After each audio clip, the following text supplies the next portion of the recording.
BC రిజర్వేషన్ల అంశంపై 42% BC రిజర్వేషన్లపైన హైకోర్టులో వాడివేడిగా వాదనలు జరిగాయి. అయితే మధ్యాహ్నం 12 గంటల నుంచి కూడా ఇప్పుడు సాయంత్రం దాదాపు 4 to 5 వరకు కూడా ఈ వాదనలు అయితే వినిపించడం జరిగింది. అయితే తెలంగాణ ప్రభుత్వం తరపున అడ్వకేట్ సంఘవి అయితే తన వాదనలు అయితే వినిపించారు. అయితే బలంగా బీసీ సామాజిక వర్గానికి రిజర్వేషన్ కల్పించాలి. ఆ రిజర్వేషన్ కల్పించిన తర్వాతనే మేము స్థానిక సంస్థల ఎన్నికలకు వెళ్తామని కూడా ప్రభుత్వం ఇప్పటికే చెప్పింది. అయితే దీనిపైన కోర్టుకి ఒక అగ్రవర్ణాలకు చెందిన వాళ్ళు కూడా కొందరు కోర్టుకు వెళ్ళి బీసీ రిజర్వేషన్ల అమలు కనుక జరిగితే దాదాపు 50% మించిపోతుంది, ఇట్లాంటి రాజ్యాంగ విరుద్ధమని కూడా అక్కడ కోర్టులో వాదనలు వినిపించినట్లుగా తెలుస్తుంది. అయితే అన్ని వేసిన పిటిషన్లు అన్నింటిని కూడా ధర్మాసనం సింగిల్గా తీసుకొని కూడా ఒకేసారి వాదనలు అన్ని పిటిషన్లను కూడా అయితే వినిపించడం జరుగుతుంది. అయితే దీంతో పాటుగా ఇప్పుడు బీసీ కోర్టులో కేసు జరుగుతున్న సందర్భంలో ఇక్కడ మంత్రులు కూడా ఇక్కడికి వచ్చి ఎప్పటికప్పుడు ఇక్కడ ఉన్న పరిస్థితిని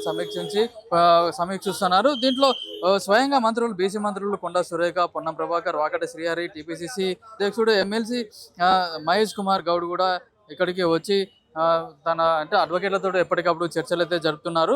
అయితే స్థానికంగా భారత రాజ్యాంగంలోని ఆర్టికల్ 243D 243T ప్రకారం రాజ్యాంగంలో రిజర్వేషన్లు కల్పించే అవకాశం ఉందని కూడా తెలపడం జరిగింది. అయితే మొత్తానికి అయితే ఇక్కడ రిజర్వేషన్ల అంశం పైన పొద్దు నుంచి వాడివేడిగా జరిగిన అంశాలతో పాటుగా అయితే ఇక్కడ కోర్టులో గవర్నర్ దగ్గర ఇప్పటికే బిల్లు పెండింగ్గా ఉండడం సందర్భంలో ప్రభుత్వం అయితే జీవో 9 కూడా విడుదల చేసింది. అయితే ఇది జీవో 9 కూడా చెల్లదంటూ కూడా కోర్టుకు వెళ్ళిన సందర్భాలు కూడా ఉన్నాయి. అయితే దీనిపైన ఇప్పటికే సుప్రీంకోర్టు వెళ్ళిన తర్వాత అక్కడ హైకోర్టులో తేల్చుకోవాలని కూడా చెప్పింది. బట్ మహేంద్ర అడ్వకేట్ ఉన్నారు, అన్నది తెలుసు. సరే, ఇప్పుడు రేపటికి వాయిదా పడ్డట్టుగా తెలుస్తుంది. అంటే లోపల ఏమేమి జరిగింది? ఈరోజు జీవో నెంబర్ 9 బీసీల కోసం 42% రిజర్వేషన్ కోసము ఏదైతే గవర్నమెంట్ జీవో రిలీజ్ చేసి స్థానిక సంస్థల ఎన్నికలలో పోటీ చేయాలని భావిస్తున్నదో దానిపై కొంతమంది వ్యక్తులు ఛాలెంజ్ చేయడం జరిగింది. అది కోర్టు ఈరోజు ఆర్గ్యుమెంట్ చేయడం జరిగింది.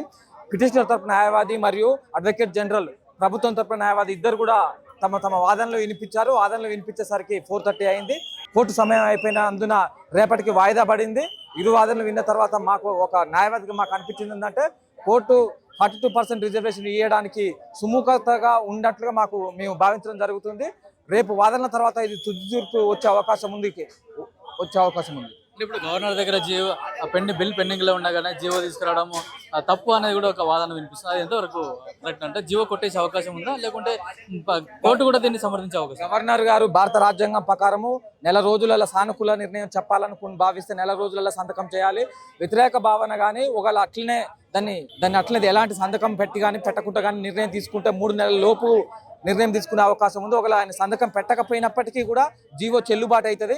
జీవోను వ్యతిరేకిస్తేనే సంతకం రిజెక్ట్ అనేది ఏదైనా ఇస్తే తప్ప క్యాజువల్గా అట్లే తన దగ్గర ఉంచుకుంటే ఆ బిల్లుని అట్లే తన దగ్గర ఉంచుకుంటే అది చెల్లుబాటు అవుతుంది. స్థానిక సంస్థల ఎన్నికలలో 42% రిజర్వేషన్ అనేది ఇంప్లిమెంట్ అవుతుంది. ఆయన గవర్నర్ గారి సంతకంతోనే మనము ఇబ్బంది ఏమి లేదు.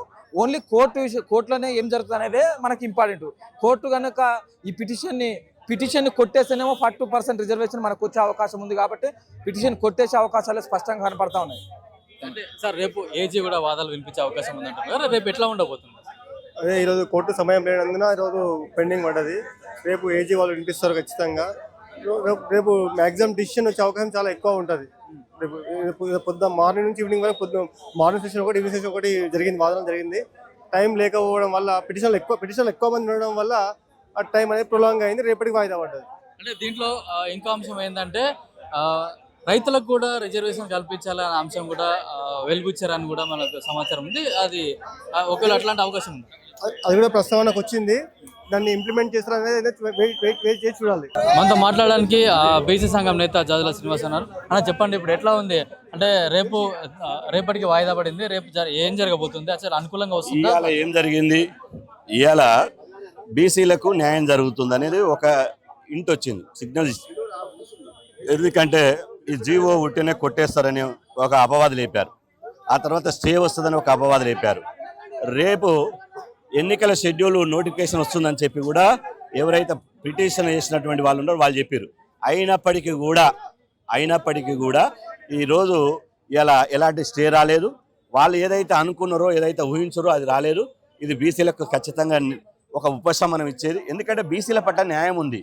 న్యాయం ఉందని నేను మొదలు చెప్పిన, పొద్దుగాల కూడా చెప్పిన, ఇప్పుడు కూడా చెప్తున్నా, అధర్మమైనటువంటి యుద్ధం చేయకండి. ఎవరైతే రెడ్డి సంఘం సంబంధించిన వాళ్ళు ఉన్నారో ఇప్పటికైనా మీరు ఓవర్ నోటి కాడి ముద్ద గుంజుకోవద్దు, అధర్మ యుద్ధం చేయొద్దు అని చెప్పి నేను కోరుకుంటున్నాను. అంటే రేపు ఎన్నికల నోటిఫికేషన్ విడుదల చేసుకోవచ్చు అని కోర్టు ఏమని చెప్పిందా, లేకుంటే ఇది తీర్పు వచ్చే వరకు ఆగమని చెప్పింది? అసలు ఎన్నికల నోటిఫికేషన్ మీద గౌరవ హైకోర్టు ఏం మాట్లాడలేదు. ఆ గౌరవ హైకోర్టుకు ఎవరైతే రిజర్వేషన్ల వ్యతిరేకంగా పిటిషన్ వేసారో వాళ్ళు చెప్పారు ఇక్కడ నోటిఫికేషన్ రేపు ఏముందంటే కూడా దాని మీద హైకోర్టు ఎలాంటి స్పందించలేదు, ఎలాంటి ఆదేశాలు ఇవ్వలేదు.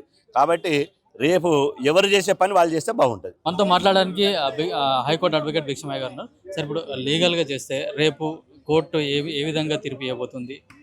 ఆల్రెడీ రాష్ట్ర ప్రభుత్వం షెడ్యూల్ విడుదల చేసింది. ఎలక్షన్ ప్రాసెస్ మాత్రం స్టార్ట్ కావాల్సిన అవసరం ఉంది. ఆ ఎలక్షన్ ప్రాసెస్ మీద గౌరవ హైకోర్టు ఎలాంటి స్పందన ఏమీ మాట్లాడలేదు ఇంతవరకు. ఓన్లీ ఇప్పుడు జరిగిన పిటిషన్లలో పిటిషనర్ వాదనలు మాత్రమే జరిగినాయి. ఇంకా రేపు రెస్పాండెంట్ వాదనలు ఉన్నాయి. ఏజీ గారు కూడా రేపు వాయిదా అడిగిండు. కాబట్టి రెస్పాండెంట్ ఆర్గ్యుమెంట్స్ అయిపోయిన తర్వాత మళ్ళా జడ్జి గారు మన తీర్పు ఇవ్వడం జరుగుతుంది. కాబట్టి ఇది కొంత కాలం పడుతుంది, కొంత సమయం పడుతుంది. కాబట్టి ఎలక్షన్ షెడ్యూల్ మాత్రం ఆగదు ఇక్కడ. కాకపోతే ఈ యొక్క రాష్ట్రంలోని అగ్రకులస్తులు అందరూ కలిసి బీసీల మీద ఒక ఉక్కుపాదాన్ని మోపుతామని చూస్తున్నారు. పార్టీలకు అతీతంగా ఇది జరుగుతున్నది. ఇంటర్నల్ గా అందరూ ఈ బీసీ ఎస్సీ ఎస్టీల మీద, శూద్ర రాజ్యం మీద వీళ్ళు ఉక్కుపాదం మోపుతున్నారు. కాబట్టి ఇది వాళ్ళ వైపు, పిటిషనర్ వైపు వాళ్ళే, రెస్పాండెంట్ వాళ్ళే కొంత ఇట్లా గేమ్ ఆడుతున్నారు. ఈ గేమ్కు ఈ యొక్క రేవంత్ రెడ్డి గారి ఆధ్వర్యంలో గేమ్కు పప్పులు ఉడకవు. కాబట్టి రేవంత్ రెడ్డి గారు తన బీసీ వాదం మీద, బీసీ యొక్క రిజర్వేషన్లు ముందుకు కొనసాగింపి ఈ ఎలక్షన్ నోటిఫికేషన్ కంటిన్యూ చేయాలని ఈ ప్రభుత్వాన్ని అందరూ కోరుతున్నారు. ముక్త కంఠంతో బీసీ సమాజం కానీ, తెలంగాణ సమాజం కానీ కోరుతున్నారు. అంటే రేపు ఎలక్షన్లకు అయితే ఎటువంటి అడ్డంకి ఉండదు, ఎలక్షన్లో అయితే సాఫీగా చేసుకోవచ్చు. 90% ఎలక్షన్ కోడ్ నడుస్తూనే ఉంటుంది, ప్రాసెస్ నడుస్తూనే ఉంటుంది, ఏది అడ్డంకి ఉండదు. అయితే ఇప్పుడు బీసీ రిజర్వేషన్ కనుక ఇస్తే 67% దాటుతుంది, 50% దాటుతుంది.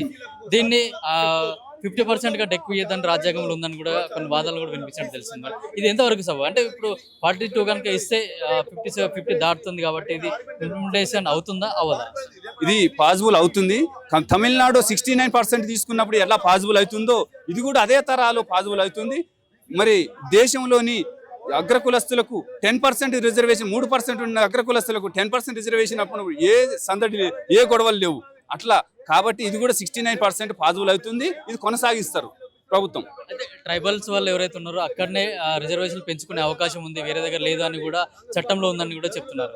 అది ప్రభుత్వం వచ్చే రోజులలో దాని మీద తీర్మానం చేయడం జరుగుతుంది. ఇప్పుడు మాత్రం ప్రస్తుతానికి మాత్రం బీసీ రిజర్వేషన్ మీద కొనసాగుతాయి. ఇప్పుడు హైకోర్టు మాత్రం బీసీ రిజర్వేషన్ అనుకూలంగా ఉందనుకుంటున్నారు. ఇది మాకు తెలిసినంత వరకు అయితే ఇంకా కంప్లీట్ కాలేదు ఆర్గ్యుమెంట్లు. కాబట్టి మాకు తెలిసినంత వరకు, మేము ఇదివరకు చూసినటువంటి సైటేషన్స్ ప్రకారం మాత్రం ఇది కంటిన్యూ దాంట్లో ఇన్వాల్వ్ కాకపోవచ్చు హైకోర్టు. ఎలాంటి బీసీ రిజర్వేషన్లకు ఆటంకి కలిగించదనేది మేము అనుకుంటున్నాం. అంటే రేపు హైకోర్టు ఒక సెన్సేషనల్ తీర్పు అయితే ఇవ్వబోతున్నారు. తెలంగాణలో కానీ భారతదేశంలో ఒక బీసీ వాదం మీద ఒక సెన్సేషనల్ తీర్పు రాబోతుందని మేము ఊహిస్తున్నాం. దీనిపైన కూడా రేపు ఒక చరిత్రాత్మకమైన తీర్పు అయితే రానున్నట్టు కూడా సర్వత్రా, అంటే ఉత్కంఠ అయితే సర్వత్రా నెలకొని ఉంది. హైకోర్టు ఏం చెప్తుంది, దీనిపైన భారతదేశంలో ఉన్న బీసీలందరికీ కూడా రిజర్వేషన్లు అమలు చేసే అంశంపై కూడా రేపు తెలంగాణ హైకోర్టు ఇచ్చే తీర్పు పైన ఆధారపడి ఉందని కూడా హైకోర్టు అడ్వకేట్లు కూడా అభిప్రాయపడుతున్నారు. కెమెరామెన్ శశితో కిరణ్ కుమార్, పల్లవి టీవీ, హైకోర్టు, హైదరాబాద్.